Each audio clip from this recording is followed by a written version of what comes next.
Hey everyone, it's Ivan, kitbadger.com, with a little behind the scenes with Tactical Distributors.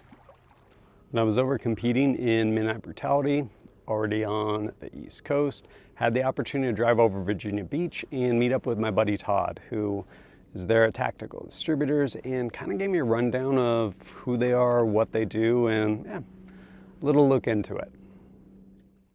Hey, I'm Todd Askins from Tactical Distributors, and we're in Virginia Beach, Virginia. So if you're unfamiliar with Tactical Distributors, as you see it today, as an e-commerce company, we've been around for about 13 years. Our main bread and butter is selling other brands, so Arc'teryx, Cry, Solomon, Pharaoh, Spiritus, Vans, you name it. We try to curate specialty high-end tactical gear that you can buy, anyone can buy online, and we ship worldwide. We also have 3 in-house brands. We have TD Apparel, MTHD, which stands for Mountain Tundra H2O Desert, and Battle Briefs. So those are brands that we actually develop, design in-house for direct consumer. We don't sell it really to anyone else that you can buy from. And a part of that, we do collaborations with other like-minded companies, meaning like, you know, we work with Q or Noveski. We don't sell guns, but we really get along good with them. We kind of have like minds, and if the project makes sense, then we work with other companies. We've done a bunch of different ones. One that's pretty well known is with Cry. We've done a lot of the retro camo patterns and the G3 combat ensemble, which has done really well for us over the years. But we've done work with Arc'teryx. We've done special projects with them for over 10 years.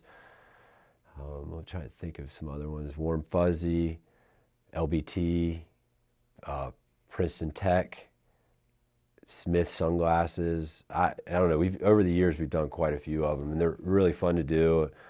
And we feel honored to have friends that would want to work with us like that. So when we're talking about like our brands, our in-house brands, and what our intentions were. In the very beginning, I came from a streetwear, I had my own streetwear brand, so I was in the apparel industry for, 10 years prior to coming with Tactical Distributors. I always knew that once we figured out stuff that we could contribute to the tactical market, that I wanted to be a part of it. And there was a few opportunities. One in the very beginning, we made what we first called the shooter shirt. So there wasn't a T-shirt with Velcro on it, with the loop Velcro. And so we created the shooter shirt. And then from there, we started finding little niches. We wanted a comfortable stretch pant. We're going back 12 years, and there wasn't really a lot of stretch. There wasn't a lot of Lycra involved in the cotton or ripstop or whatever material the pants were being made out of in menswear. And female in the women's wear, it was like all over the place. So we integrated and we created the Carlos Ray pant, which was pretty much our first pant. We had one iteration prior to that, but it didn't last very long. So our Carlos Ray pant, we've had it for well over 10 years. It's our number 1 selling pant. I think we're on like version 4.6. I don't even know if it's on the site anymore, what version it is. But over the time, we would make little tweaks to it, whether it's a fit change. The most recent tweak that we did would be we did a slim version. And then from there, we've kind of parlayed it out. We have a chino pant that we did. It's Carlos Ray Chino. But it really kind of comes down to that really soft cotton twill material that has spandex in it. And it's stretchy, lasts a long time, and it's reasonably priced. I mean, my idea was to create a better product for less money for the customer, so to give the customer value. And that's part of the direct-to-consumer model. Early on, it wasn't as common, especially in our space, but if you shopped at like an REI, you would see like Patagonia and Arc'teryx, and then the REI brand. And it would be all kind of similar stuff. But the REI brand would be more value-based. And then, now you look at it where there's a lot of direct consumer going on, from Tesla, Supreme, gun companies are doing it where it's direct consumer. So we have evolved our brand, the TD Apparel, over the time to that consumer because the demand has come up. And then also we created the MTHD line, which is using more premium fabrics. It's a lot more technical. The design process takes a lot longer with the T&E, so it's more expensive, but it's a more function. I don't know if I want to say it's functional, but it's a more targeted products that we're developing for that versus TD apparel. I would say is more lifestyle. You can wear it on the range, you wear it training. A lot of the stuff it functions very well if you do need to be active, but it's more of a lifestyle comfort play, and where the MTHD is really specific for whatever time of year we're developing it for each season. But you know, like the winter stuff is comprised of a layering system that works well together or well with other types of layers that are comparable, whether it's Patagonia or North Face or something along those lines. So we have a great design team here with the TD Apparel, MTHD. We've got a couple other projects we're working on, and Layla heads that design team. She's amazing. I mean, she's a savant when it comes to fabrics, design, trims, function. She's really, really good. She came from a bunch of different brands that you would know of, or didn't come from a bunch of them. She's worked at several over the years. She's been in the business for a very long time, so we're lucky to have her. So when we had already built TD Apparel, and when we were wanted to start up MTHD, we brought her on to help spearhead that project. But she's basically the design director and taken over all of it and made everything much better. It's taken a number of years to kind of flesh out all the little nuances to it, but we're rolling pretty good now. And so I wanted to kind of explain what the design process looks like, because a lot of people that we bring in here, you know, they think that you just push a button and you get a pair of jeans, or you send a pair of jeans to a factory and you say, we want to make it exactly like this. It doesn't work out that way. So everything we do is from scratch. So we kind of start out with a concept, whether it's a gap in the market, something that needs to be filled, or it feels like that we could contribute to a product that's already in existence. So like if you take the Carlos Ray pant, so what you'll do is you come up with your initial concept. You say, hey, I want a 5-pocket pant or 8, 6, wherever the pockets are. I want it to function in these set of parameters. It might be region, it could be temperature range, or it could be a specific activity that you're doing. We wanted to have a pant that was very comfortable around the office, but you could also go to the range and shoot in it, and you might be able to wear it with your wife at dinner, you know, at night. So something that kind of had this wide breadth that any man could wear. And we went through a number of different fabrics. We wanted it to have stretch, to have mobility. We weren't concerned about it wicking moisture or drying fast because we knew it was going to be cotton and we wanted it to be soft. And a lot of people reference the Carlos Ray as like wearing sweatpants. Very soft, very comfortable. Over time, the more washes you give it, it gets softer and softer, and they last a pretty good amount of time. So what we'll do is we'll create the tech pack. So a tech pack's what I like to call is like an architectural drawing of how to make that pant. It shows seam allowances, it shows where the pocket's going to be, waistband, it has any art that's going to be on it. So if there's an embroidery or a label, exactly where to place it. So it'll say you got to place this label X amount of inches from the side seam, from the top of the waistband. And then it comes with a spec sheet. So the spec sheet shows exactly all the measurements of that garment. And it'll have different call outs on it. Usually it's probably anywhere from 20 to 40 lines of measurements. So when you give it to the factory, they can take this tech pack and they have everything they need. They have all the art that's going to go on it, whether it's labels, inside screen printing, pocket details. They know where all the rivets are going to go, the buttons, the zippers. We call out what type of zipper, what color zipper, what color shank if it's on a jean, what color rivet, and it goes from there. So then the first round of samples we'll get back to like a proto sample. So the factory gets this tech pack, they have some fabric laying over, they start creating this jean out of this weird fabric, or not jean, so what's the Carlos Ray pant. So it might come back if we're at flat dark earth, it might come back in bright orange and the fabric's completely different. It's a nylon, but we get to see the gist of it. We can fit it on, make sure the gusseted crotch is positioned correctly, the zipper length is right. And then from there we make comments. So we write comments on it and said, hey, we want to change this measurement, or we thought that label was going to look good there. We really think it needs to be over here, or we want to get rid of it altogether.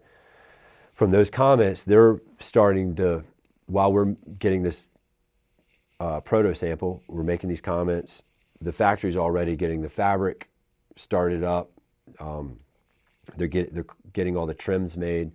And then what they'll do in the meantime is they'll send us these color swatches. So it's a color swatch of the fabric. So we usually get 3. It's very slight shade differences of that one, when I say flat dark earth, and you pick A, B, or C. We feel like we have an actual light box that's, you can test it under, I think it's daylight, like a white light, and then like a bluer light. And so you can see the different color shades. And our factory has the same exact box. So we talk about that specific light that we looked at it, and we want, say, selection B. Then they send that to the dye house when they're dyeing the fabric. And so they're making that. We send our comments back to the factory from the proto sample. They get the real fabric, and it starts developing into like what we're going to be selling. So the next round is like what you call maybe a salesman sample. We don't get salesman samples, we just call it a sample. And so from there, we're getting probably like 60% all, from what we want to ship. Then this process takes months. We're talking several months between these samples. And we'll make comments off of that. We'll make fit comments, we'll make aesthetic comments. We might want to change some thread color to make it look more aesthetically pleasing.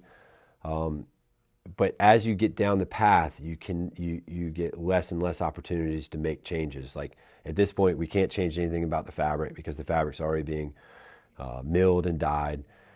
They've already ordered all the trims, so the trim colors are kind of set. You might be able to change some spec, so some sizing things if you feel like you need to adjust some sizing. You might be able to change an embroidery, some of the art, maybe a pocket bag, things that aren't really like they've invested a lot of time or money into yet. From that sample, we make our comments, then we get a pre-production sample. So now they have everything ready. They're on the factory floor, panels might be cut, fabric's definitely ready, all the trims are lined up. So all they're waiting for is you to say, sign off on this pre-production sample. There you can make a few spec changes, so you might do some measurement changes. You can't change thread color. You might be able to change your screen print. The label's already done, and then you send off your comments on the pre-production sample, and then you get a shipment sample come back right before it gets transported. The bulk production, they'll take a shipment sample off the bulk production, send it to us. Usually we use those for photo shoots, any kind of PR stuff, or we might use it for seeding.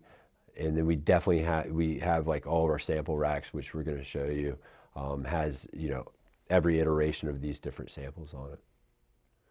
So this is one of our recent collaborations we did with Q. It's called the Jackal Interact. This project probably took about a year. This is the front page of the tech pack I was talking about. It has all the call outs, but this tech pack would probably have another 25 to 30 pages associated with it. This is the Polartec Alpha Direct interior fabric installation that we used, which is a really cool fabric made by Polartec. We were stoked on it. Here's the hang tag we developed. So it has like that metallic foil. So this kind of comes from their copper that they use a lot in their different products. I think that we were looking at the cherry bomb, like a kind of reference for it. I don't know if we hit that color exactly, but that was the idea. And then they came up with the TDQ right there. Thomas did. Shout out to Thomas. But it's a fun project. They're really fun to work with. We've got some other stuff in the mix that we're going to do for fall with them. So this rack right here is it's been cleared out recently, but it has like a lot of first round protos in it. This is something we're currently working on. This will be in the line this spring. These are the Carlos Ray Chino Slims that I was talking about.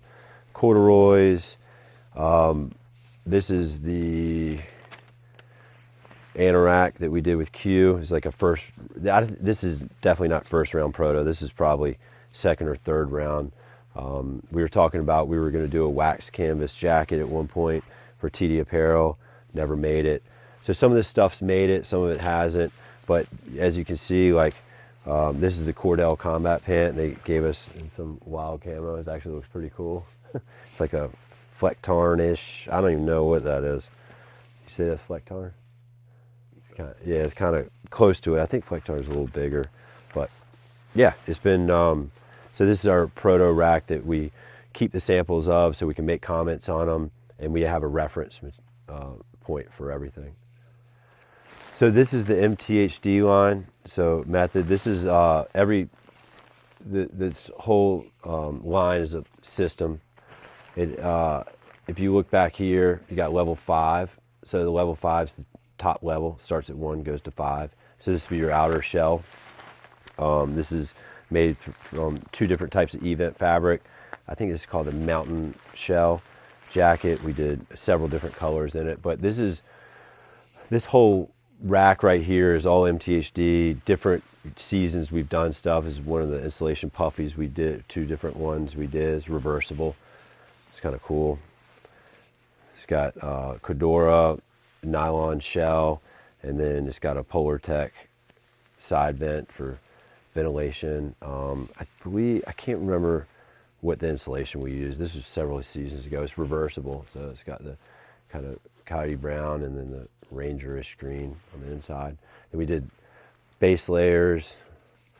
This is one. I love this Polar Tech fabric right here. And then, like we were talking with Ivan, is like this is one of his favorite pieces that we did, the underwear in particular, I think. And this is 100% merino wool, very high micron, super soft, doesn't itch your skin. We did a bunch of different base layer items for it. There's undies. Anyways, we have sun shirts for the summer that we did last year.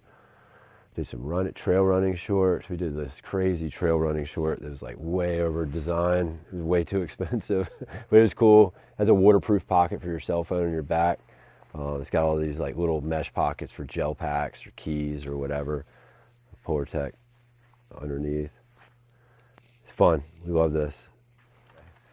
So this rack right here, this is I was referring to our shipment samples. So they all come and they have a spec sheet stapled to the hang tag. So this is what is going to market with, what we're going to put on our site. This is 2023 spring summer line. We've already launched some of it. Some of it is going to be coming in the next few days.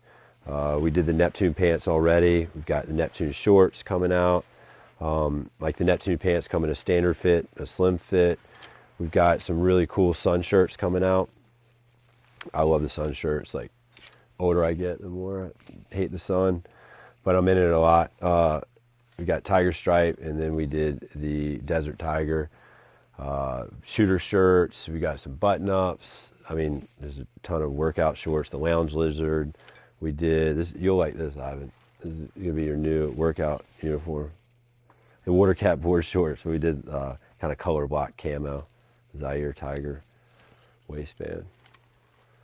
So this is our Cry rack that we have. It has more stuff than Cry, but all the projects that we've done with Cry are on here. So the first one we did was for our 10th year anniversary, we did the Year of the Tiger. So we went to them. We did a bunch of different collaborations with different companies with Tiger Stripe. And then Cry was like, yeah, we're game for it. We'll do a retro Tiger Stripe. So we did the OV pattern first. This is a G3 combat pant. I think we did a field pant and we did a G3 combat shirt. I don't believe we did a field top in that pattern. And then that was really successful. So we're like, hey, can we do another one? Like, yeah, we love working with you guys. So we did the Desert Tiger. This was, I think, 2 years ago. We did Desert Tiger. This one we did do a field shirt with. We did a field pant and the Cry combat top. And then most recently, Just at the end of last year, we did DCU. So we did a G3 combat pant with that, the combat top, and I don't think we did a field shirt. I can't recall. I feel bad not knowing exactly what it was, but it's really cool. They sell out really fast. You know, people ask all the time, like, hey, you know, once they find out, like once we did DCU, they're like, oh, we heard you did Tiger Stripe, are y'all doing it again? And we don't do them over again. We, you know, once we did it, we were done with it. And it was just something fun to do. And the people who got it have something special. If you're interested in what we have or any of the brands that I talked about, some of our in-house brands, you can reach us at tacticaldistributors.com. Our Instagram is tactical_distributors. And we have an email list you can get on if you want to like find out about some of the collaborations that we do. Usually they move pretty quick. I don't know. There's a whole host of information there. I do most of the time our DMs on Instagram. So if you got questions, I'm more than happy to answer it. Thanks for coming. Really cool getting to sit down with Todd. I've got to be friends with him over the years, seeing him at trade shows like SHOT Show, stuff like that, and then also over at SOCF, Special Operation Care Fund, where TD actually supports them a bunch. Cool guy, and just neat getting to see kind of what goes into that stuff, like what's involved in actually getting a garment made into market, which, as it turns out, is quite a bit, but definitely grateful for that opportunity. And as always, thanks for joining us at kitbadger.com. Look forward to seeing you next time.